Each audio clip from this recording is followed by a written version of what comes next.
Right now, as we come back from break, authorities are working to figure out what happened to 4 people following a deadly plane crash in Kansas. Officials now saying the small plane lost power just after takeoff and plummeted into a building near Wichita's Mid-Continent Airport. 3 people inside the building are confirmed dead, along with a 4th believed to be the pilot. 4 others still remain unaccounted for tonight.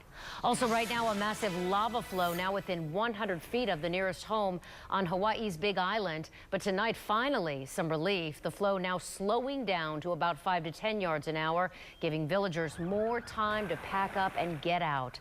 And also tonight, the Hawaii National Guard has now been activated to help get people to safety. The latest update from officials is the lava's leading edge remains 225 yards from Pahoa's downtown business district. They've been charged with felony crimes like attempted murder, sexual assault, and armed robbery, yet thousands of students with criminal records attend Bay Area schools every single day. And while the general public doesn't know who those offenders are, school districts do. In an exclusive I-Team investigation, Adam Walser looks at the startling numbers and how information about crimes by students are handled differently by school districts. He threw something at my face. Nico Gainey was riding a bus to Jennings Middle School in March when another 15-year-old student started a fight, then thrust a knife into his back. When I got to the school and I saw him, I immediately started crying. Nico's mother rushed to the school. My son was in a lot of pain. He was taken by ambulance to the hospital and received stitches. Deputies arrested the suspect, who was convicted of multiple felonies. I wish he would have learned that this is not acceptable in school. You don't feel like he did, do you? No, sir, I don't. Why not? Because he did the same thing again in another school. 4 months later, that same student was arrested after deputies say he brought a knife and ammunition to his new school, Armwood High. If that student transfers to another school, we should notify that other school.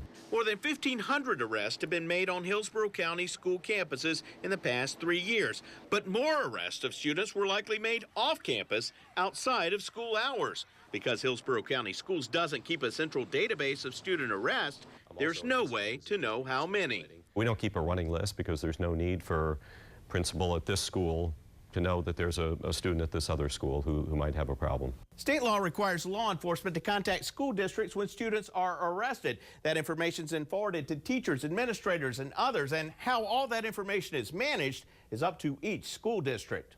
Of the 7 school districts in the Bay Area, the I-Team has discovered only Pinellas and Manatee County schools keep a database, which allows arrest information to be shared district-wide. Why is it so important to track this information? It's a matter of accountability for us, and so to be able to have that information and show that this is something that we are looking at and making sure that schools are getting informed about. During the last 3 years, there were more than 5,800 arrests of Pinellas County school students. 4,000 were for felony crimes, including attempted murder, sexual battery, and armed robbery. The parent would be happy to know that this is something that is tracked and that school personnel are informed about. Among total student arrests on and off campus, Gibbs was the top high school on the list, with 325 felony arrests. Azalea Middle School had 238, and there were even 16 felony arrests of Campbell Elementary students. In Manatee County, records show 1,167 students were arrested. The courts will do their job, but it's our job to try to educate these kids. Nico's mom thinks everyone should be made aware of where felons go to school. It's a big problem to me, a big issue. I'm investigator Adam Walser, taking action for you. And not all convicted felons are expelled or sent to alternative schools. Each district has its own policy for placing students convicted of crimes. You can see an exclusive interactive map with arrest data for students that attend schools in both Pinellas and Manatee County by going to our website, abcactionnews.com. Parents are expressing outrage tonight over a teacher allowed back in the classroom following a racist remark in class. One mom is now coming forward about what was said. That's when she conveyed to me that Miss Ramsey had indicated that if she only had 10 days to live, that she would kill all black people. I felt compelled to come forward and tell somebody. The local sheriff's office saying tonight several students had similar stories with the same comments attributed to the teacher. Students saying Ramsey was back in the classroom after only a couple of days of a paid suspension. But the school district says their investigation continues tonight. Well, tonight it appears there's a fight for land in Clearwater between the Church of Scientology and the Clearwater Marine Aquarium. The aquarium wants to build a new facility downtown with millions of dollars generated from tourism taxes. The Church of Scientology is among the largest payers of tourist tax in that area. County commissioners who've met with church representatives say the church thinks there's a better use for all that money.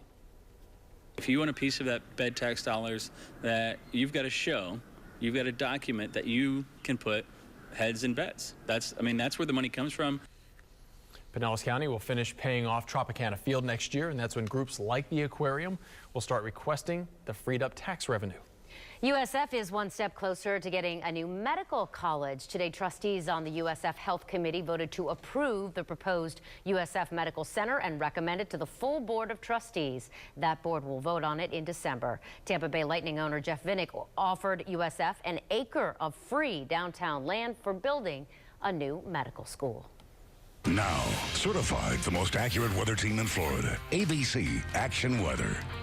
Well, the kids are heading out tomorrow morning to their costumes, heading off to school. What are they going to need? An umbrella, maybe a jacket in the morning? Who knows? I think they're good in the morning. I think it's tomorrow night when the trick-or-treaters are out. The weather actually looks great.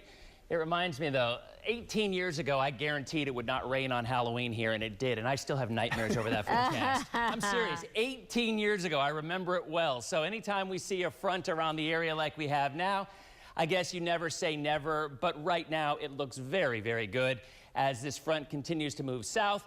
Now, maybe a couple of showers trying to pop up first thing on Saturday morning, but not for the trick-or-treaters. Just a few showers tonight as they continue to move south with that front. And then the big chill arrives by Saturday morning. And we're not exaggerating, folks. You're going to notice it. It is going to be windy. The winds will be howling. The temperatures will drop. And maybe some Gulf effect clouds and showers. I'll explain that in just a second. Outside right now, across the area, skies are partly cloudy in the low 70s. There are still some showers out there, and there'll be a few more over the next 4 or 5 hours. The drier air and the cooler air already moving in, at least the panhandle. But this is just the first wave. It's the second one that you will really notice. Not so much tomorrow morning, but definitely by Saturday morning as dew points continue to drop. Tomorrow actually is going to be a beautiful day and really pretty much perfect for the trick-or-treaters. Satellite picture and the radar shows still some scattered showers, even a couple of thunderstorms this afternoon into this evening. But that drier air is going to be coming through overnight. In fact, there's the cold front, and by first thing in the morning, maybe an isolated shower in our extreme southern counties. But from north to south, skies will clear, and it turns out to be a beautiful day, comfortable with temperatures in the mid to upper 70s. So not chilly at all tomorrow. And for the trick-or-treaters, beautiful. Look at that, right through 8 o'clock. Clear skies, pleasant temperatures in the 70s, cooling into the low 60s. But then, check this out. You know what this is? It's nothing more than a wind shift. But up north, you've heard of lake effect snows, right? Very cold air over the warm waters of the lakes. Well, this is our form of it.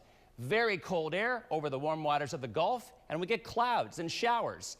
So there is a chance, especially along the coast, Saturday morning, of a few showers. And by the way, don't even think about taking the boat out Saturday and Sunday. We could be looking at gale force winds as a powerful storm swings in the colder temperatures and also brings in the chance of that isolated shower early on Saturday. Forecast highs for Friday. I mean, that is beautiful, right? Mid to upper 70s, maybe 80 degrees across the interior county. So here is the culprit.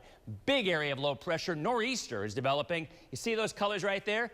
Winter storm warnings for the mountains of the Appalachians. Yeah, they could see 6 to 12 inches of snow as a lot of cold air is up there, and such a strong storm is going to try to bring it down here. Come Sunday morning, northern counties, 30s. The rest of us in the 40s, by far the coldest weather in about 7 months. Now tomorrow, not too shabby out on the water. Northwest winds at 10 to 15 knots, but those winds will really come up by Saturday. There's a look at your tides, your forecast for Friday.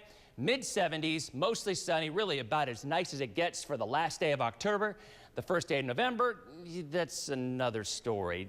68 the high. It will be windy, winds of about 20 to 30 miles an hour. Sunday morning, 30s and 40s, the afternoon high, lucky to hit 70, but it will be sunny.